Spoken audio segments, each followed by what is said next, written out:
में रहो, संसार का पूरा लाभ भी लो, उपलब्धियां भी हासिल करो,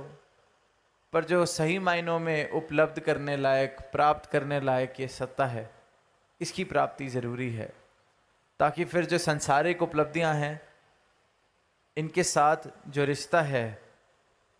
जब अज्ञानता में होते हैं तो इनके साथ रिश्ता एक गहन आसक्ति का होता है। मेरे जीवन की परिस्थितियां मेरी मनोस्थिति के ऊपर हावी होती हैं, क्योंकि आसक्ति है। इस तरह की आसक्ति है कि मुझे लगता है कि अगर जो मैंने आज प्राप्त कर लिया है, इसको कोई थोड़ा सा भी कोई नुकसान पहुंचा देगा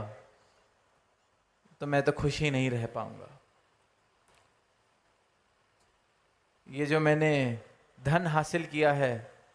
इसमें थोड़ी सी भी ऊंच नीच हो गई तो मैं खुश नहीं रह पाऊंगा, मैं सहज अवस्था में नहीं रह पाऊंगा। आसक्ति है। वहीं रिश्ते नातों के साथ भी आसक्ति है, जहाँ ये पता है जिसने जन्म लिया है मृत्यु हानि है, पर फिर भी इंसान इतनी आसक्ति से अपने रिश्तों में जुड़ जाता है कि आज कोई है साथी, कल ना रहे तो संभल नहीं पाते। आसक्ति है, गहरी आसक्ति है। और वहीं जब इस ब्रह्म ज्ञान को प्राप्त करते हैं, सही मायनों में सत्य को देख लेते हैं, इस परमात्मा को देख लेते हैं, अपनी पहचान कर लेते हैं, तो किसी भी गुरु ने, किसी भी संत ने ये नहीं कहा कि अब परमात्मा की प्राप्ति करनी है तो संसार छोड़ दिया जाए, बल्कि कहते हैं कि परमात्मा की प्राप्ति हो गई तो अब संसार में रह के वैसी आसक्ति नहीं हो पाएगी, अब अनासक्त आसक्ति होगी। जैसे एक कश्ती पानी में तो रह रही है पर पानी के ऊपर तैर रही है, उसी प्रकार फिर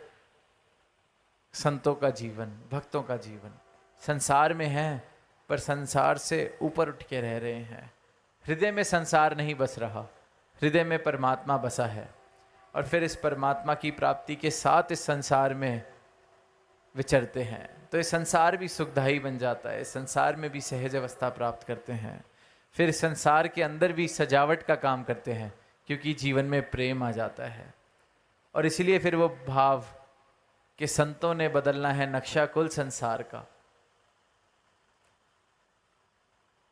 नक्शा बदलना है सजावट करके, क्योंकि संत फिर प्रेम से भरपूर हो जाते हैं। जिसने भी परमात्मा को प्राप्त कर लिया वो प्रेम से भरपूर, वो एकत्व के भावों से भरपूर, वो संतमति से भरपूर।